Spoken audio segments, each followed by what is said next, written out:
तिलाना mean Sadra में पत्रकार वार्ता इसीलिए बुलाई कि हम जो आज देश में हो रहा है उसकी जानकारी आप सभी लोगों से साझा कर सके। प्रधानमंत्री जी की विकसित यात्रा के बारे में देश ही नहीं पूरा विश्व जानता है।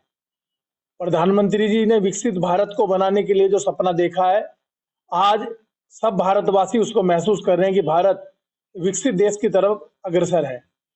प्रधानमंत्री जी की विकसित भारत की यात्रा की गाड़ी जब क्षेत्रों में आती है और उसके लाभ ऑन द स्पॉट लोगों को दिए जाते हैं तो हर भारतवासी का वह एक आदतन तो और गर्व होता है कि सक्रिय ये मेरी वो अपराधी है सरकार है जिसको जो मैंने चुना पहले है। हत्या के प्रयास प्रधानमंत्री जी के साथ जो और सपने शस्त्र उन्होंने देखे थे अधिनियम आज के वो पूरे होते 6 नजर आ रहे मामलों हैं। में इसलिए लोगों शामिल। का विश्वास प्रधानमंत्री जी पर और विकसित यात्रा पर बहुत ज्यादा हो गया है।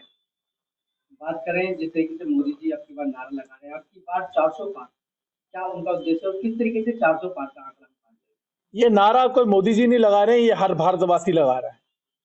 400 पार का नारा जो देश ने 10 साल में जो परिवर्तन हुआ, चारों तरफ हाईवे का जाल, हर योजना हर गांव में पहुंचाने का जो सपना प्रधानमंत्री जी ने देखा आज वो साकार हो रहा है। इसलिए 400 पार जो जितनी भी योजनाएं थी, घर घर में अनाज मिला, घर घर में पानी आया, घर घर में बिजली आई, आयुष्मान भारत की योजना, प्रधानमंत्री उज्ज्वला योजना, प्रधानमंत्री गांव योजना, प्रधानमंत्री मकान आवास योजना, ऐसी योजना जो प्रधानमंत्री जी ने अपने इंटरव्यू में भी कहा था पत्रकार साथियों से कि जो विकास यात्रा के बारे में या जो योजनाएं प्रधानमंत्री जी द्वारा चलाई गई उनके बारे में बात की जाए तो शायद पूरा दिन भी कम पड़ेगा। इसलिए हर भारतवासी को जब ये महसूस हुआ कि ये मेरी सरकार है और इस सरकार ने सिर्फ और सिर्फ, क्या वो कोई जाति हो, कोई धर्म हो, कोई महिला हो, कोई पुरुष हो, किसी पे भेदभाव नहीं।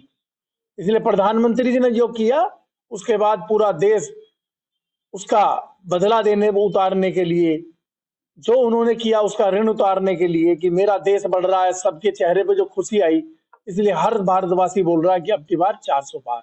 उत्तर पूर्वी लोकसभा से मनोज तिवारी जी को टिकट मिला है और जनता इस बार एक नारा और दे रही है कि आपकी बार 5 लाख पार। सांसद जी के ऐसे क्या कारण है जो अब जनता 5 लाख का इनाम देने वाली? हम सबके लिए गौरव की बात है कि हमारे लोकप्रिय सांसद तीसरी बार प्रधानमंत्री जी ने और पार्टी शीर्ष नेतृत्व ने उनको चुना है। उनके विकास कार्यों की बात की जाए तो जो सपना नॉर्थ ईस्ट के लोगों ने देखा, हमारे क्षेत्र में आजादी के बाद कोई केंद्रीय विद्यालय नहीं था। प्रधानमंत्री योजना, प्रधानमंत्री के साथ मिलकर हमारे सांसद जी ने 3-3 केंद्रीय विद्यालय इस नॉर्थ ईस्ट की जनता को दिए। हम लोगों ने मेट्रो का सपना देखा था जो साकार नहीं हो रहा था, वो योजना आती थी हमारे यहाँ रुक जाती थी।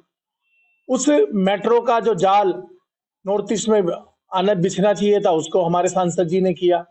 हमारे क्षेत्र में जाम की बहुत बड़ी समस्या है, उसके लिए सिग्नेचर ब्रिज जो कांग्रेस की सरकार थी, उनके मुख्यमंत्री उनके सांसद की लड़ाई की वजह से वो नहीं बना। हमारे सांसद जी ने आते ही उस समस्या का समाधान किया। सिग्नेचर ब्रिज आज इस क्षेत्र की पहचान है। शास्त्री पार्क पे ब्रिज की जरूरत थी, वहां पर फ्लाईओवर सांसद जी ने बनवाया। अभी ऐसा कन्वेंशन सेंटर जो पहले सिर्फ नई दिल्ली में हुआ करता था या अन्य प्रांतों में हुआ था, ऐसा कन्वेंशन सेंटर बनाया जिसका लोगों को लाभ होगा। पार्कों का विकास हो, हर पार्क में जिम हो, लाइट हो, बेंच हो। और हमारे सांसद जी का नाम जो है वो मनोज तिवारी मृदुल है। अपने व्यवहार से हर व्यक्ति से, हर क्षेत्र के जनता के साथ सुख में दुख में सहभागी रहते हैं। इसलिए जनता ने, उत्तरी पूर्वी ने मन बनाया कि अब की बार 5 लाख पार का जो नारा दिया है हर कार्यकर्ता भारतीय जनता पार्टी का को ये विश्वास है कि हम पहले 3,70,000 से जीते थे, 1,30,000 वोट जैसे प्रधानमंत्री जी के लिए पूरे देश के कार्यकर्ता और पूरे देश की जनता हर वार्ड में हर बूथ पर 370 वोटों का जो संकल्प हमने लिया है, इसीलिए हमने 1,30,000 वोट बढ़ाने का सभी भारतीय जनता पार्टी के कार्यकर्ताओं ने, सभी धर्म और जातियों के वोटरों ने यह तय किया कि अब की बार 5 लाख वोटों से मनोज तिवारी को जिताकर मोदी जी की माला में वो फूल को हम पिरोएंगे। मनोज जी, बात करें लालू प्रसाद यादव का भी बयान सामने आया, उन्होंने कहा कि मेरा भी परिवार नहीं है, मैं भी अकेला हूँ। इसको किस नजरिए से देखते हैं? लालू जी की बात क्या करें, उनका कोई मानसिक संतुलन मुझे ठीक नजर नहीं आता है। जो देश के यशस्वी प्रधानमंत्री, जो उनको पूरा देश ही नहीं पूरा विश्व जिनका आदर करता है, जिन्होंने पूरे विश्व को वसुधैव कुटुंबकम की तरह पूरे देश को अपना परिवार माना है। जब देश कोरोना की बीमारी से जूझ रहा था तो अपने देश के लोगों की भी रक्षा की और वसुधैव कुटुंबकम के को साबित करते हुए विश्व में अनेकों देशों में जाकर उनकी मदद की।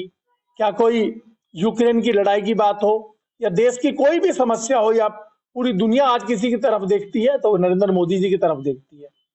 मोदी जी का परिवार, हम सब लोग मोदी जी का परिवार है। हर भारतवासी 140 करोड़ लोग सब मोदी जी का परिवार है और यही परिवार की रक्षा करने के लिए मोदी जी ने अवतार लिया है।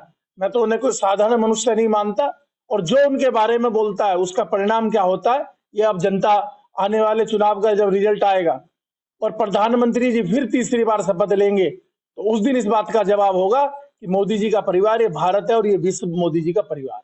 तो मनोज जी, बात करें अब सभी जो पार्टियां हैं गठबंधन में जुड़ चुकी हैं भारतीय जनता पार्टी के सामने दिल्ली में आम आदमी पार्टी और कांग्रेस ने हाथ मिला लिया है। 4 और 3 का बंटवारा हो चुका है। तो किस तरीके से देखते हैं इस बार कितना चुनाव तगड़ा होगा? ये सब चोर चोर मुसेरे भाई। आम आदमी पार्टी का जन्म हुआ कांग्रेस को गाली देकर। कांग्रेस के भ्रष्टाचार को खत्म करने के लिए आम आदमी पार्टी ने जन्म लिया और जब दोनों ही पार्टी भ्रष्टाचारी हो गई, आज तो कांग्रेस को भी पीछे छोड़ा आम आदमी पार्टी ने। चारों तरफ क्या उनके शीश महल का घोटाला हो, क्या वो जल बोर्ड का घोटाला हो, क्या वो शराब घोटाला हो, क्या वो स्कूल घोटाला हो, क्या वो टैक्सियों में पैनिक बटन का घोटाला हो, चारों तरफ जो भ्रष्टाचार में लिप्त पार्टी है तो वो किससे गठबंधन करेगी? उसी से तो करेगी जो भ्रष्टाचारी में उसका साथ देगा। इन लोगों का इनकी कलई खुल गई है। सब इन्हें जानते हैं कि इनकी कथनी और करनी में चारों तरफ क्या उनके शीश महल का घोटाला हो, क्या वो जल बोर्ड का घोटाला हो, क्या वो शराब घोटाला हो, क्या वो स्कूल घोटाला हो, क्या वो टैक्सियों में पैनिक बटन का घोटाला हो, चारों तरफ जो भ्रष्टाचार में लिप्त पार्टी है तो वो किससे गठबंधन करेगी? उसी से तो करेगी जो भ्रष्टाचारी में उसका साथ देगा। इन लोगों का इनकी कलई खुल गई है। सब इन्हें जानते हैं कि इनकी कथनी और करनी में कितना फर्क है। केजरीवाल जी ने अपने बच्चों की कसम खाई थी।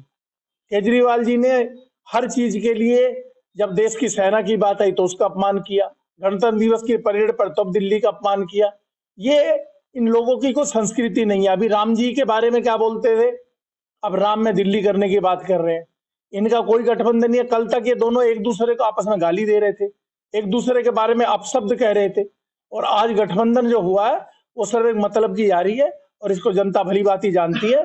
ये 4-3 का गठबंधन हो या 4-4 का गठबंधन हो, इन्हें हम 7-0 से हराकर उन्हें दिल्ली 7 सीट प्रधानमंत्री मोदी जी की झोली में डालेगी। नमो 3.0 हैट्रिक को लेकर क्या कहेंगे? किस तरीके से नवीन जिला साधरा काम? हम लोग इस चुनाव में भारतीय जनता पार्टी 12 महीने काम करती है। हम राजनीतिक दल के साथ साथ हम समाज सेवा भी करते हैं। जब कोरोना में लोग अपनी जान बचा रहे थे तो भारतीय जनता पार्टी का कार्यकर्ता अपने परिवार के लोगों की चिंता ना करते हुए अपने देश के लोगों के, अपने क्षेत्र के लोगों की चिंता कर रहा था। क्या वो राशन बांटने का काम हो या कोई दवाई पहुंचाने का काम हो या कुछ अन्य काम हो, हम लोगों ने जो सेवा की है उसी के नाते हमें दिखता है कि देश में प्रधानमंत्री जी तीसरी बार शपथ लेंगे और दिल्ली के 7 सांसद जीतेंगे और मनोज तिवारी जी तीसरी बार 5 लाख से ज्यादा वोटों से जीतकर शपथ लेंगे।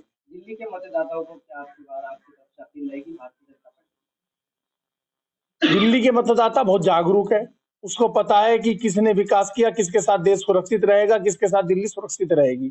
दिल्ली सुरक्षित रखने के लिए सभी दिल्ली वासियों से मैं अपील करता हूं कि इस भ्रष्टाचारी सरकार को समाप्त करने के लिए 2024 में भी तो हमारा साथ देंगे ही देंगे और 2025 में भी जब